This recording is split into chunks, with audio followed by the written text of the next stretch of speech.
আলা ইন্না আউলিয়া আল্লাহি লা খাউফুন আলাইহিম ওয়া লা হুম ইয়াহজানুন আল্লাযীনা আমানু ওয়া কানু ইয়াত্তাকুন লাহুমুল বুশরা ফিল হায়াতিদ দুনিয়া ওয়া ফিল আখিরাহ লা তাবদীলা লিকালিমাতিল্লাহ।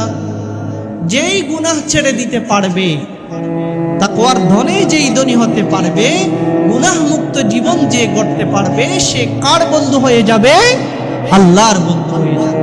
আল্লাহর বন্ধু যারা হবে তাদের জন্য আল্লাহ বললেন আলা ইন্না আউলিয়া আল্লাহ, যারা আল্লাহর বন্ধু হতে পারবে দুনিয়া এবং দুনিয়ার পরবর্তী জীবনে, লা খাউফুন আলাইহিম ওয়া লা হুম ইয়াহজানুন, চিন্তার কোনো কারণ নাই, ভয়ের কোনো কারণ নাই।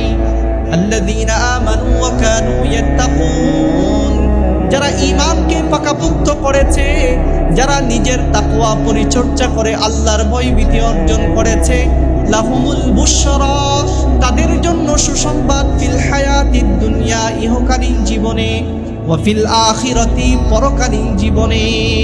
দুনিয়ার মধ্যেও তাদের জন্য সুসংবাদ, পরকালীন জীবনেও তাদের জন্য সুসংবাদ।